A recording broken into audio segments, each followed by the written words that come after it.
오늘 누가복음 24장 13절에서 35절 읽은 본문을 통해서 부활주일 설교 눈이 밝아져 라는 제목으로 말씀을 드리려고 합니다. 우리 주 예수님 사망 권세를 이기시고 부활하셨습니다. 할렐루야. 요즘 학교 폭력 문제, 왕따 문제가 참 심각하지 않습니까? 제가 유튜브에서 짤막한 그 영화 영상을 봤는데 학교 폭력을 당하는 아이들 가운데 그 맞으면 희열을 느끼는 그 학생이 있었던 거예요. 일진들과 싸우기 시작하는데 맞아도 뭐 오뚜기처럼 일어나고 일어날 때 막 웃으면서 일어나는 거예요. 그러니까 결국 때리다가 이 일진이 졌다 항복하고, 그래서 이제 그 맞았던 학생이 이제 일진이 되는 거예요. 그래서 학교에 그 학교 폭력이 사라졌다, 이런 이제 줄거리의 영화인데요. 맞아도 일어나니까 그 악랄한 그 일진도 결국 포기하더라는 것이죠. 이것과 비교할 수 없는 큰 승리가 죽었다가 다시 산 사건입니다. 죽어도 다시 산다.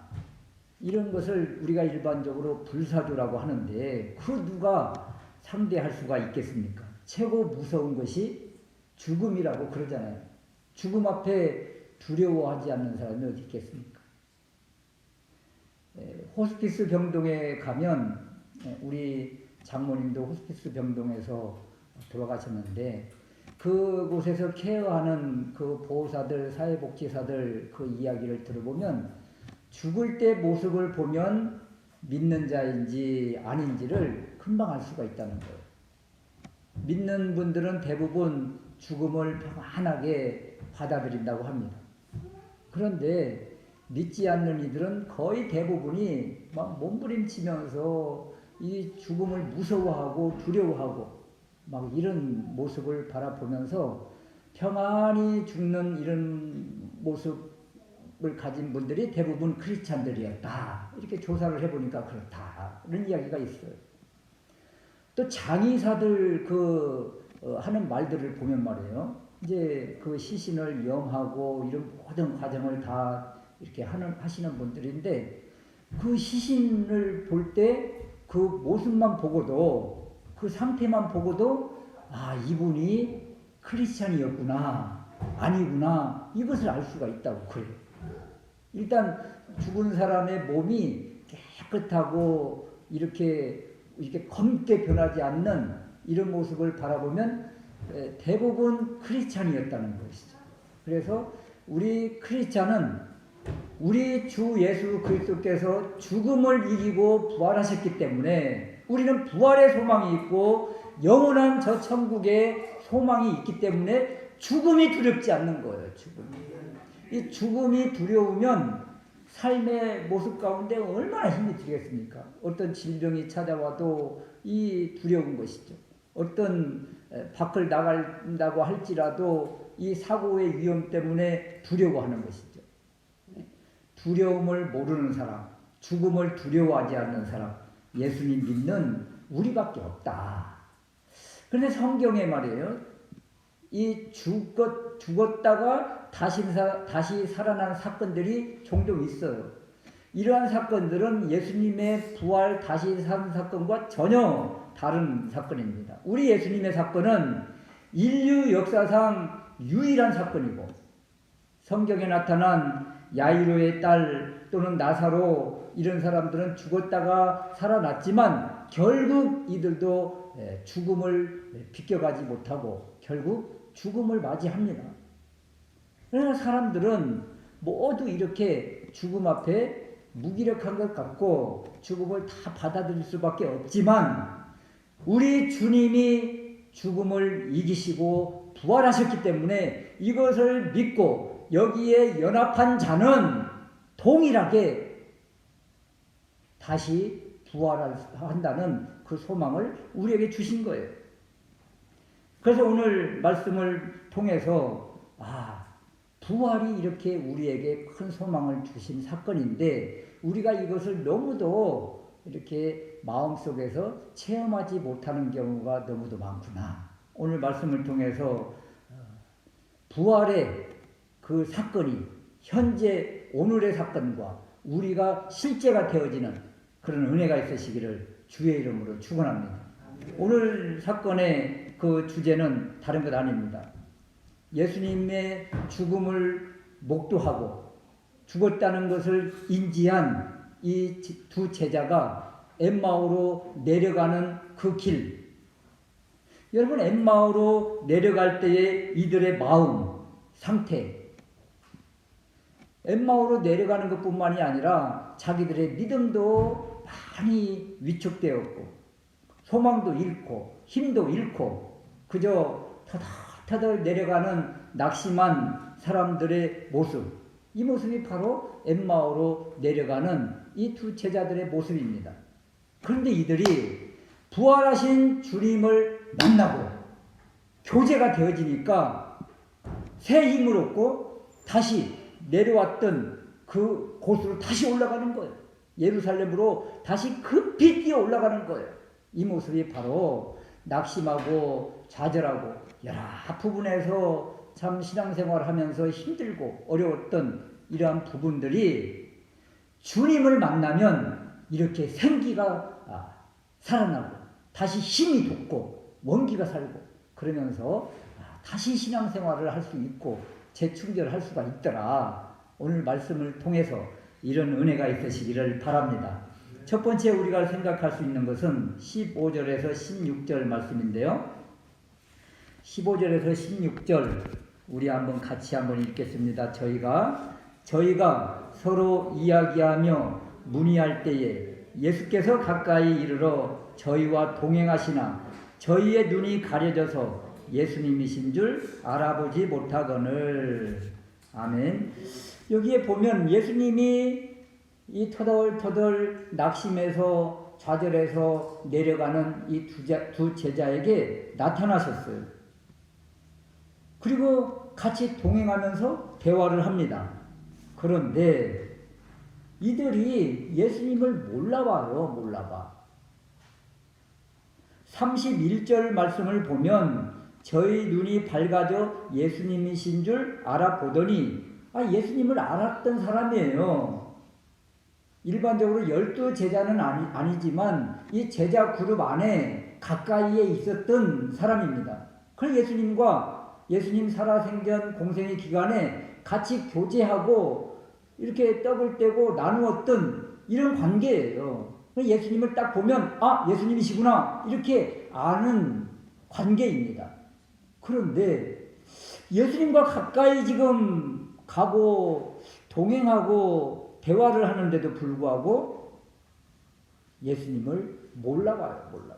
여기 성경에는 눈이 가려져서 16절 말씀에 저희의 눈이 가려져서 예수님이신 줄을 알아보지 못했다고 하는데, 그렇다면 도대체 누가 이 사람의 눈을 가려서 눈앞에 계시는 예수님을 몰라보게 했는가 이런 거예요.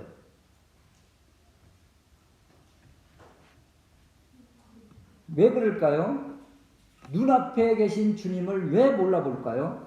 이미 전에 알고 있었던 그 예수님인데 눈이 가려지면 이런 것인데, 도대체 눈이 가려졌다는 그 의미가 무엇일까 이런 겁니다. 우리도 눈이 가려지면 몰라보거든요. 우리는 사람들 몰라볼 때가 가끔 있어요.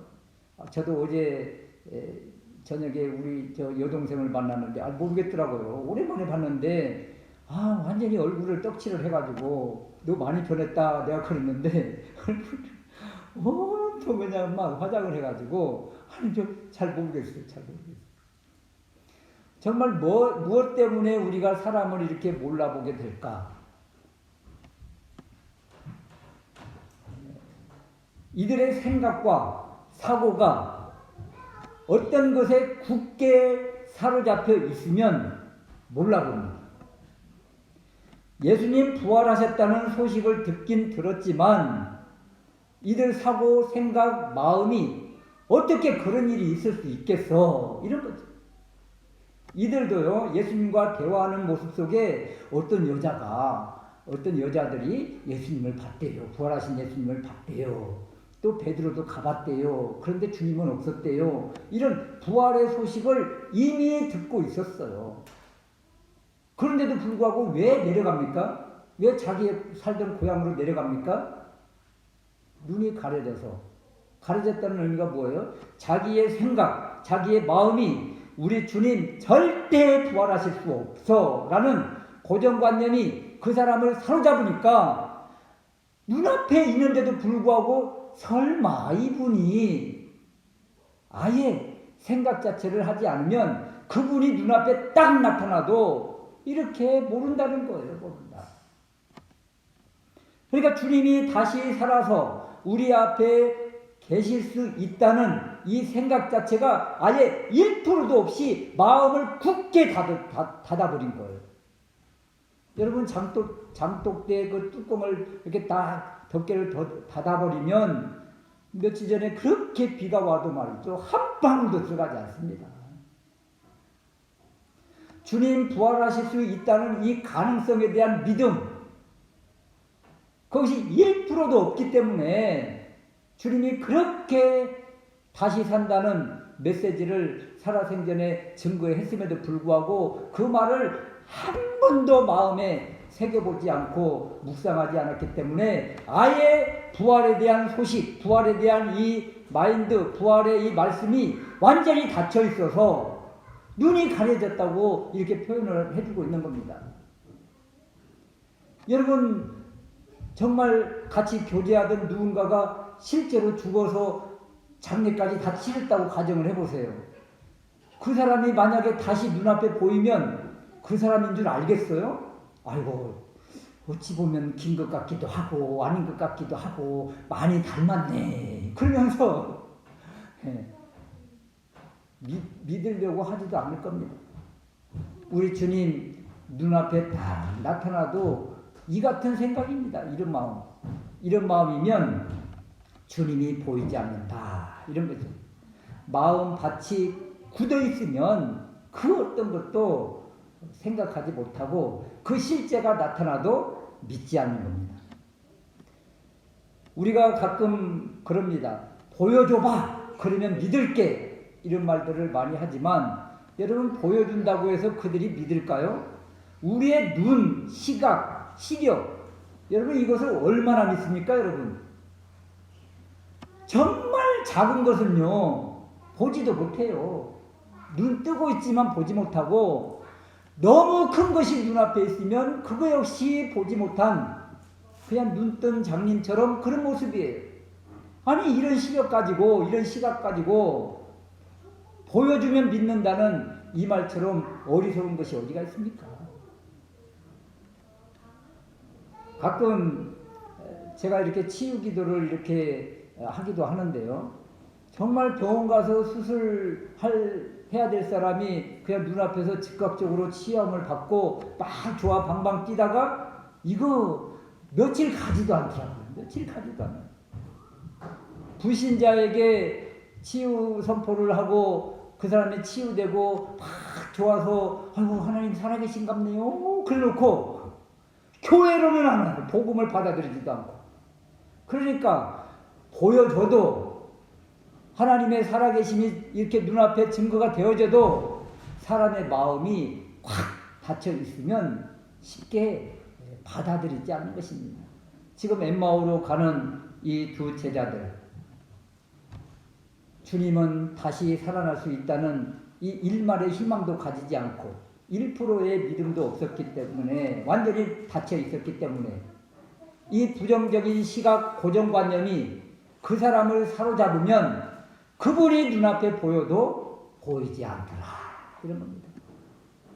우리 역시 사실 하나님의 능력에 대한 하나님의 살아계심에 대한 이러한 것들에 대해 얼마나 믿음을 가지고 계십니까?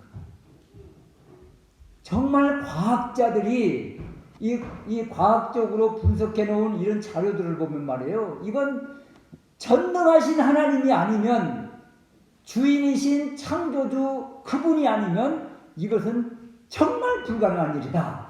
이러한 일들이 얼마나 많습니까? 어떤 분들이 사진을 이렇게 어떤 꽃이나 자라는 어떤 것들에 이렇게 고정을 해놓고 이것을 1년 정도 계속 촬영을 하는 거예요. 그리고 나서 이것을 빠른 속도로 이렇게 감으면 꽃이 말이에요. 이렇게 숨이 돋기 시작하고 뭐가 운이 트기 시작하고 막 이렇게 펼치는 것이 한 1분 정도, 쉽게 말하면 몇 개월 분량을 1분 정도로 단축을 해서 이렇게 카메라를 이 필름을 돌리면 그냥 꽃이 말이에요. 정말 이러한 모습을 바라보면 이걸 누가 이렇게 만들 수 있겠는가? 예? 아무리 잎이 똑같을지라도 이것이 또 현미경으로 관찰하면 다 틀리다는 얘기, 다 틀리다. 이것은 전능하신 하나님, 살아계신 하나님이 아니면 이것은 불가능한 일이라는 거예요. 그러므로 우리의 믿음을 이제는 어떻게 해요? 살아계신 하나님이 계시고, 이 하나님이 이 모든 것들을 다 주장해 계시고, 그러면서 우리의 삶의 모든 것도 하나님의 계획 안에 있다. 이러한 것들을 조금 믿음으로 우리가 열어놓으면 어떠한 일들이 벌어질 때 눈이 가려져서 캄캄해서 이것이 뭐가 뭔지 모르는 것이 아니라 하나님의 인도구나. 하나님의 계획하심이구나. 하나님이 이렇게 나를 힘들게 했다가 다시 또 일으켜주시고 또 주님을 더 바라보게 하시는구나. 이러한 것들이 이제 느껴지는 거죠. 그래서 이러한 은혜가 있으시기를 주의 이름으로 축원합니다. 우리의 생각만 조금 바꾸고 믿음만 조금만 열어놓으면 세상이 달라 보인다는 거예요. 세상이 달라 보인다. 아멘. 두 번째 우리가 생각할 수 있는 것은요, 32절 말씀인데, 32절 우리 한번 같이 읽겠습니다. 저희가 서로 말하되 길에서 우리에게 말씀하시고 우리에게 성경을 풀어 주실 때에 우리 속에서 마음이 뜨거워지지 아니하더냐 하고. 아멘. 우리 주님이 이 엠마오로 가는 두 제자에게 성경 말씀을 막 풀어 주셨어요. 어떤 성경 말씀을 풀어 주셨다고 그래요? 25절 이하에 쭉 나와 있는데, 모세와 모든 선지자의 글로 시작해서 다른 이야기 한 것이 아니고 예수 그리스도 메시아가 이 땅에 오실 것이며 오셔서 순환과 고난을 당하고 다시 살아날 것에 대한 이야기들을, 이 말씀의 핵심을 이 제자들에게 이야기를 해줍니다. 여러분, 모세라는 이야기는 모세오경, 창세기, 출애굽기, 레위기, 민수기, 신명기를 말하는 것이고, 선지자의 글은 뭐 대선지자, 소선지자, 소선지서 이런 것들을 말해요. 그러면 성경의 구약의 전반부, 이 전체적인 부분의 이 핵심 주제 무엇인가? 메시아가 오실 것이라는 거예요. 구약 성경은 온통 오실 메시아에 대한 내용이라는 거죠. 이 내용을 압축해서 우리 주님이 그 제자들에게 풀어주고 있는 거예요. 풀어주고 계시는 거예요.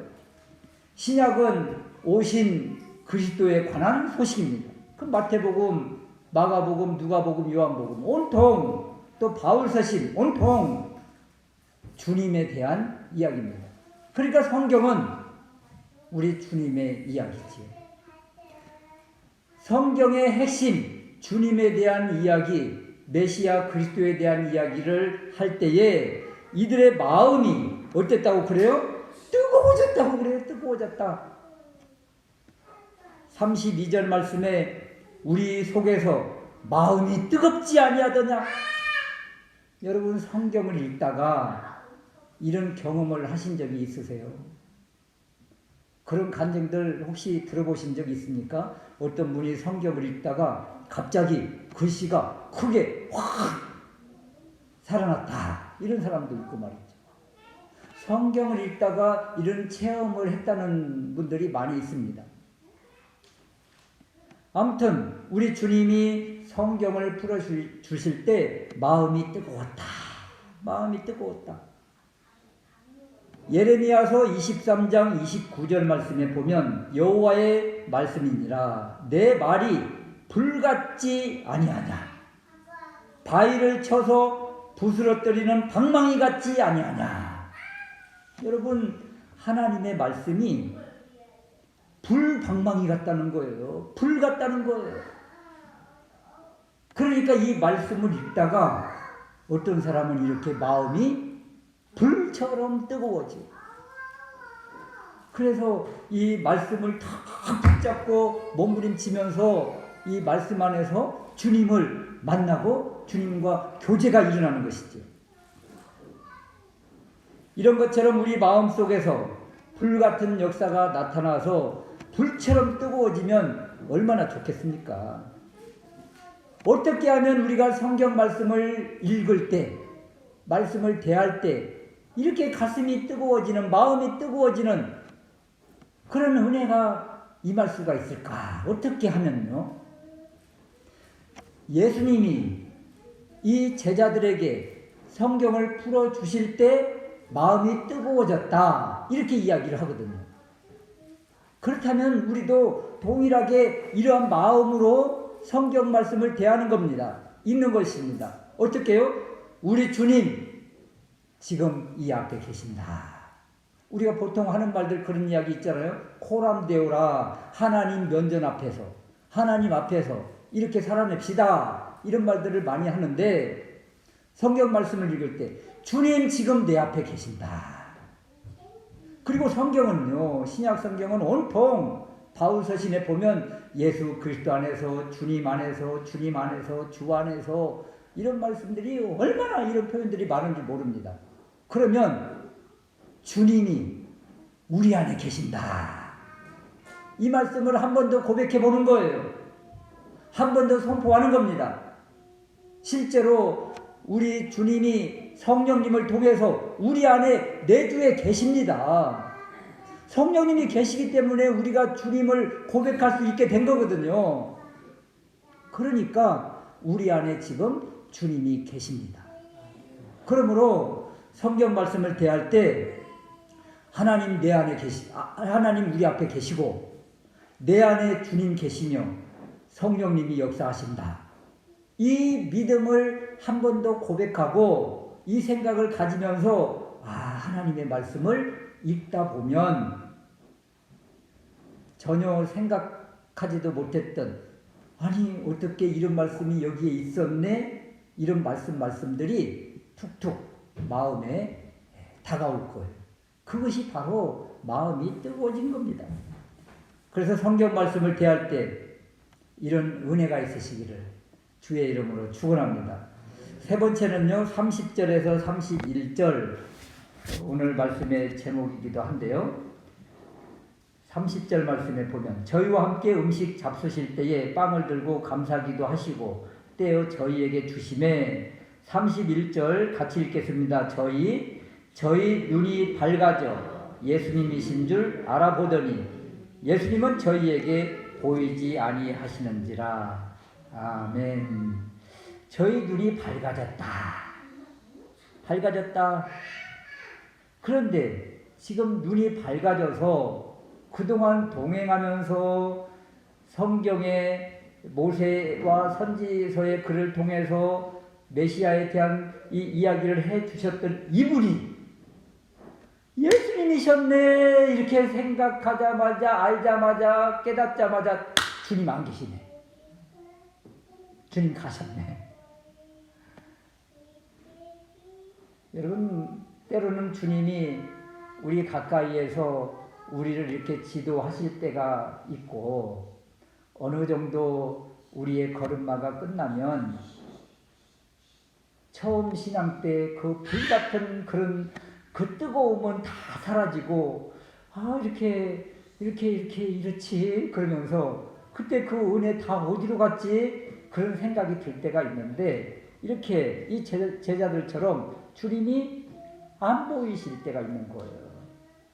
주님이 때로는 우리의 인생 가운데 침묵하실 때, 이럴 때가 가끔 있는데, 이럴 때는 주님이 이미 나에게 다 주신 것 주셨고 이미 가셨구나, 그 생각을 하면서 그때 그걸 다시 묵상하는 것이죠. 저도 초보 신앙 때, 초보 첫 신앙이 우리 장수 제일교회 우리 변희주 목사님 계실 때인데, 그때 한때 그냥 막 불같은 막 뜨거움이 일어나가지고 그랬던 적이 있는데, 그때 이후로 말이에요, 다시 그런 뜨거움이 없어요. 그런 뜨거움이 늘 있는 것은 아니다. 늘 있는 것은 아니다. 그래서 이러한 뜨거움이 있다가 사라질 때 내 믿음이 식어졌나? 이렇게 생각하는 것이 아니고 내 믿음이 자랐나 보다, 이렇게 생각하면서 다시 한번 믿음을 추스르시기를 바라고, 오늘 말씀을 통해서 우리가 깨달을 수 있는 말씀은 여기에 밝아졌다, 이런 의미가 무엇인가, 이런 거예요. 우리의 눈이 밝아졌다, 이 의미가 무엇일까? 31절 말씀에 저희 눈이 밝아져, 여기에 밝아져 이 단어와 32절 말씀에 보면 저희가 서로 말하되 길에서 우리에게 말씀하시고 우리에게 성경을 풀어주실 때에, 이 풀어준다, 이 단어가 우리는 전혀 다르잖아요. 다가오는 이미지가 전혀 다르잖아요. 말씀을 풀어주셨다, 이런 말씀을 대하면 말씀을 자세하게 우리가 이해하게끔 쉽게 이렇게 설명해 주셨구나, 이런 의미로 다가옵니다. 풀어주실 때에. 그런데 밝아졌다, 이 단어는 우리의 그동안 선입견이 무엇이냐면 눈이 확 열려서 뭔가를 봤다, 투시가 되어지고 막 마음속에 뭐가 일으켜지고, 이런 생각이 너무나 많이 다가와요. 그러나 여기에 밝아졌다, 풀어준다, 이 단어는 똑같은 단어예요. 헬라어로 디아노이고라는 단어로 생각, 사고, 말씀의 뜻, 이러한 것들이 깨달아졌다, 이해되어졌다, 이런 의미예요. 우리는 영안이 밝아졌다 그러면 어떤 신령한 것을 봐야 되는가? 아이고, 내가 믿음이 없어서 나는 안 보이나? 이렇게 생각하는데, 그런 의미가 아니라 여기에서는 밝아졌다, 풀어졌다, 이 의미가 하나님의 말씀이 이해가 되어서 메시아가 오신다는 것, 이것이 이제 이해가 됐다. 예수님이 십자가에서 고난을 당하시고 죽으시고 부활하신 사건, 부활, 이런 것들이 이해가 되어졌다. 그러니까 주님이 이제 더 이상 설명할 필요가 없어서 이제 또 다른 곳으로, 다른 사람에게, 다른 제자에게 이동을 하신 것입니다.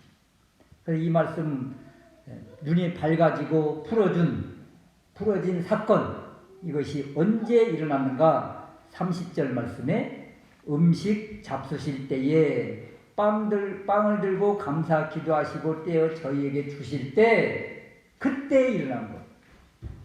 여러분, 예수님 시대의 이 성찬은 음식 교제입니다. 음식 교제. 같이 식탁을 베풀고 같이 밥을 먹는 거예요. 떡을 떼는 거예요. 이렇게 교제할 때, 공동체 안에서 교제할 때 눈이 밝아진 거예요. 오늘 특별히 우리가 성찬 예식을 이제 바로 이어서 거행할 텐데, 성찬 예식에 어떤 의미가 있는가 하면 주님의 몸과 살을 대하는 바로 이 30절 말씀의 사건입니다. 이 사건을 우리가 또 나눌 때 어떤 일이 일어나야 되겠습니까? 우리의 눈이 밝아지고 하나님의 말씀이 깨달아지고, 그래서 막 감사가 이렇게 막 그냥 어쩔 줄 모르는 이러한 시간이 됐으면 좋겠습니다. 그런데 여러분, 그런 것 아세요? 사람의 이 은혜 받는 이 시간차가 있다는 것을.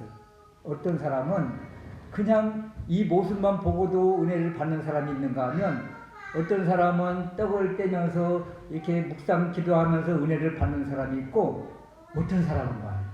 집에 가면서 갑자기 펑펑 우는 사람이 있고 여러분 천지 차이더라고요. 천지 차이. 자, 치유 기도를 이렇게 딱 해드리잖아요. 그러면 어떤 사람은 그 자리에서 그냥 순간적으로 1초도 안 돼서 치유가 되는 거예요. 어제 미용실에서 머리를 깎고 어젠가 그젠가 갔다가 번암에 계신 어떤 권사님이 오셨어요. 그래서 막 어깨가 아파서 병원 갔다 왔다고 그래요. 그래서 주님이 치유하십니다. 기도했더니 이상하네. 안 아파요. 그러더니 아이고 이거 15일 지나 이거 약을 탔는데 이거 다 버려야겠네. 그러시고 어떤 분은 말해요. 이제 이 기도를 하다 보면 집에 가다가 치유가 나타나는 사람이 있고 어떤 분은 잠자고 일어났더니 그 다음날 나타나는 사람이 있고 다 받는 그 통로에 시간차가 다 있습니다. 기억하시고 나는 왜 냉랭해? 아니요. 언제 또 주님이 불처럼 일으킬 줄 모릅니다. 그러므로 기대하고 사모하시면서 이 성찬을 대할 때 그 엠마오로 가는 두 제자들이 눈이 밝아졌다. 말씀이 더 이해가 되어졌다. 이 생각을 이 마음 이 기도를 하시면서 대할 때 그런 은혜가 동일하게 임할 수 있으시기를 주의 이름으로 축원합니다. 아멘.